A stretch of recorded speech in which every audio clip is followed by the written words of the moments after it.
तालीम है फैसल तरकई साहब, वो कहते हैं कि हमने 2024 के अंदर 13 लाख बच्चों को स्कूल के अंदर इनरोल किया, और जबकि हमारा टारगेट है कि हम 2025 के अंदर 10 लाख बच्चों को स्कूल के अंदर इनरोल करेंगे। हालांकि अगर हम डी इनरोलमेंट का ये रेशो देखें तो ये इससे 4 गुना बड़ा है। तो हुकूमत के पास न कोई मनसूबाबंदी मौजूद है, हुकूमत के पास न कोई प्लानिंग है, और न वो इस हवाले से किसी फ़िक्र के वो उसका कोई 10% या 20% तालिब इल्म को या बच्चों को स्कूल के अंदर इनरोल करने का इरादा रखती है। طلباو د مسایل حواله سره تاسو خبرو وکړه. ټولو کې غټه مسله چې کوم د میډیکل کالج طلباو ته نن سبا موجوده ده د فیسز حواله سره، خو موږ تاسو نور اکټیویټیز د پېښور یونیورسيټي په حواله سره د اسلامي جمعیت طلبه خو دا اوس چې کوم نن تاسو پریس کانفرنس کړی دی کې تاسو د سکولونو د طلباو څه ذکر کړی د تعداد په حساب له د دې لږ مختصر او جامع دغه وخی چې دا پبلک خبر شي، عام پبلک چې دا خبر شي. څومره کتونکي دي هغې ته موږ دا ویل غواړو چې د آئین پاکستان 25A آرټیکل مطابق حکومت د دې خبرې پابند دی چې هغه به د 15 کالو نه واخله 14 کالو ماشوم ته بالکل فری تعلیم ورکوي، او دا به ځکه ورکوي چې دا موږ نه ټیکس اخلي او دا حکومت ناز د دې لپاره دی. خو اوس هم د تعلیم شعبې طرف نه هم د حکومت طرف نه یو رپورټ مخې ته راغلی او د هغې مطابق په خیبر پختونخوا کې صرف 4.92 ملین یعنی 49 لاکھ اور 20,000 طالب علم چې کم دی سکول ماشومان هغه د سکولونو نه بهر دي، هغې د تعلیم نه محروم دي، د پرایمري او چې کوم بنیادي تعلیم دی د هغې نه محروم دي. دا دومره غټ تعداد دی، دا به سبا غټیږي، دا به سبا چې کوم دی ځوانیږي، نو دوی ته چې اوس نه تعلیم نه دی مهیا، نو دوی به سبا څه تعلیم حاصل کړي؟ نو دا خو موږ نه حکومت ټیکس اخلي، زمونږ په یو د 15 روپو په سیس کې چې کوم دی حکومت زمونږ نه ټیکس اخلي، په غټ سیزونو کې زمونږ نه ټیکس اخیستل کېږي. حکومت د دې خبرې پابند دی، عوام د دې خبرې نه خبرې چې یا ستاسو د بچو حق دی، تاسو چې کوم ووټ ورکوي دا په دې نوم باندې ورکوي، په دې نعره باندې ورکوي چې هغه به زموږ عوامو له روزګار ورکوي، تعلیم به ورکوي، د صحت سہولیات به ورکوي. که نه ورکوي دا حکومت مکمل طور باندې ناکامه دی. داسې حکومت چې کوم دی زموږ نه دی پکار، موږ د دې حکومت خلاف، موږ د دې د تعلیمي پالیسي خلاف، موږ د دې صحت د پالیسیز خلاف د دې مذمت هم کوو. موږ دې ته دا وایو چې خدا را تاسو چې کوم د ماشومان د سکولونو نه بهر دي دې له تعلیم بنیادي سہولیات ورکوي. د میډیکل کالج چې کوم تاسو مسایل بیان کړ دا خو به زه تاسو مرګري سره وکم، خو چې کوم عام طور باندې چې کوم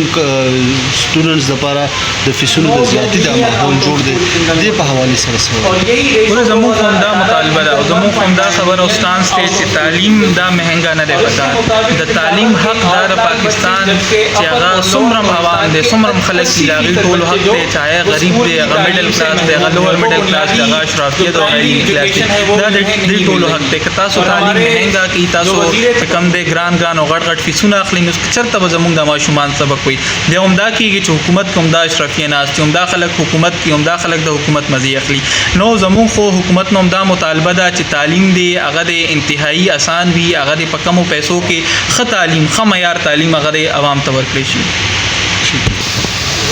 جی تاسو خپل تعارف وکړئ او د کوم تنظیم نه تعلق لرئ او د چا نمائندګي کوئ او نن د پریس کانفرنس اصل مقصد تاسو پکې څه؟ بسم الله الرحمن الرحیم. زما نوم شاه اقبال دی، د خیبر میډیکل کالج ګریجویټ یم، د اسلامي جمعیت طلبه پاکستان رکن یم او د اسلامي جمعیت طلبه میډیکل زون صوبه خیبر پختونخوا ذمہداري د زما ایز انچارج یم. دې ټایم کې تاسو دا کوېشن وکړو زه چا دلته کې ریپرزنټیشن کوم، نو څومره هم چې په کې پی کې کې میډیکل کالجز دي او سټوډنټس دي د میډیکل کالجونو دا غو ریپرزنټیشن کوم، دا غو چې کوم مین مسلې دی هغه پریس کانفرنس کې موږ تاسو ته پریزنټ کړی. د تاسو ځل بیا مویما چې پی ام ډي سی یو ظالمانه نوټیفیکیشن کړی دی، پاکستان میډیکل اینڈ ډینټل کونسل پی ام ډي سی یو ظالمانه نوټیفیکیشن کړی دی چې دا غي مطابق هغه دا غواړي چې څومره هم سټوډنټس دي په پوره پاکستان کې، نو هغه بچ دی د اټینډنس د 75% نه باندې سیوا شي 85% بشي، او پاسینګ مارکس چې دی هغه به د 50% نه سیوا شي 65% بشي. نو ویلډ ریزن نشته، هیڅ قسمه جسټیفیکیشن نشته. دا غواړي چې کم پرایویټ کالجونو مافیا ده چې کم اشرافیه ده هغه چې راوچت کړي شي، هغه ته فاینانشل فائدې ورکړي، یو معاشي د سټوډنټانو چې دینو هغه ټارګټ کړي شي معاشي تور باندې. سمپل خبره ده چې کله فیسونه سیوا شو د پبلک کالجونو 300%، نو پرایویټ والا خپل فیس ته 8 لګونه 25 لک ته وخیجو. دغه شانتي اوس که فرض पास कदू दलता की अटेंडेंस द 50 न 65 पासिंग मार्क्स द 50 न 65 और अटेंडेंस द 75 न 85 तरह से जो कि पॉसिबल न दी ह्यूमनली पॉसिबल न दी नो पदी के फायदा दा कि जो स्टूडेंटानो बा द एग्जाम न बډیر پاتې کیږي دوباره به چې دینو په एग्जाम کې داغو اپیرنس کیږي د یو پیپر بد درې د زله هغه لس شل زر روپۍ جمع کوي او دغه شانتي چې کوم دی داغو بس سپلیانی سیوا راځي چې سپلیانی سیوا راځي نو خیبر میډیکل یونیورسيټي چې داغه نن سبا یو کارپوریټ سیستم دی یو کارپوریټ باډي دا هغه ته جوړ شوی دی نو ټوټل فائدہ وایو ټوټل گیم د فاینانشل گیم اورینټډ دی چې فاینانس ریلیټډ مطلب دا دی ک خیبر میډیکل یونیورسيټي چې کومه ده چې کومه د خیبر پښتونخوا د طلباو د لپاره د سرکاري یونیورسيټي یو غټ آپشن پاتې نو هلته هم د فیسز دغه دو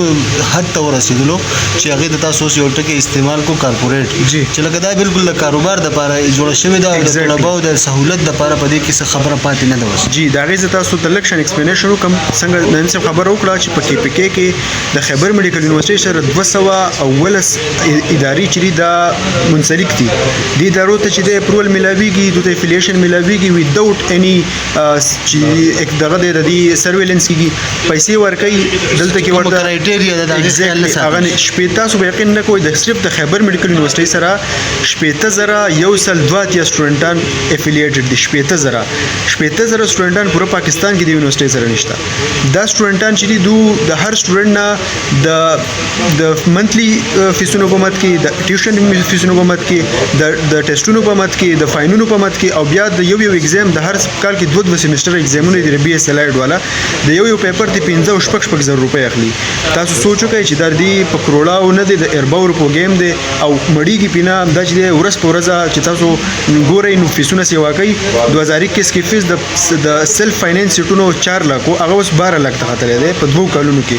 نو دا چې دی غټه مافیا ده اشرافیه ده ټوټل نظر په سټوډنټ ته چې پکاردار چې زمونږ پیسه و طبقه ده دلته کې دهشتګردي ده دلته بدامني ده دلته کې چې دی انصاف نشته دلته کې کرپشن دی نو ته دی عوام له زمونږ چې دی الیټریسي ډیره زیاته سیوا ده په پیک ته موږ دا غواړو چې د خلکو ته تعلیم آسان شي او چې ډیر په مشکل سره یو تعلیم د دې ساوث ریجن نه باجوړ نه دیر نه د دې نه راشي دوه ته دلته کې دا ټوپک نیولې دي او کله په فیس سیوا کوي کله په فاینونه لګي چې نور وسینه رسیم دغه شانتي منټلی ټورچر کوي او بیا چې دینو سپلانی ولا ور کوي ډیر مننه د وخت راکولو محترم شهاب اقبال صاحب ډیر مننه شهاب اقبال صاحب تاسو اوریدلو د میډیکل کالجونو نمائندګي وکړه چې کوم د اسلامي جمعیت طلبات د دې مرګري د هغه طرف راغلي دي او دوی هم د میډیکل کالجز کې چې کوم طلبات دي د صوبې چې کوم غریب خلک خپل ماشومان باندې تعلیمونه وکړي او هغه بیا خپل ماشومان په یو ښه ځای کې لیدل غواړي نو د هغه منځ کې چې کومې رکاوټونه دي د فیسونو په حواله سره هغه د تاسو ته وایي ډیر مننه रही बस वो सिर्फ वक्त गुजारी के लिए तालीम के ऊपर कुछ न कुछ इन्वेस्ट कर रहे हैं और बग़ैर मनसूबाबंदी के तालीम को लेकर चल रहे हैं। इसके अलावा बात की जाए खैबर पख्तूनख्वा के जामियात की तो अभी तक 18 यूनिवर्सिटीज़ ऐसी थी कि जहाँ पे VC तैनात नहीं की गई। फिर जब कोर्ट की तरफ से फैसला आया तो इसके नतीजे में 16 VC तैनात किए गए। अभी 2 जामियात ऐसी हैं कि जहाँ पे कोई VC वो मौजूद नहीं है और हम इन VC से ये तवक्का भी रखते हैं कि जब अब उनकी तैनाती कर ली गई है तकर्रुरी कर ली गई है तो ये जामियात के जितने भी मसाइल हैं चाहे वो माली बहरान का मसला है वो परमानेंट स्टाफ का मसला है वो टीचिंग और नॉन टीचिंग स्टाफ का मसला है वो मेरिट की पामाली है या वो तालीमी इदारों के अंदर हरासमेंट के इशूज़ हैं जितने भी इशूज़ हैं वो अपनी VC शिप के अंदर और क़यादत के अंदर जामियात को इन मसाइल से निकालेंगे।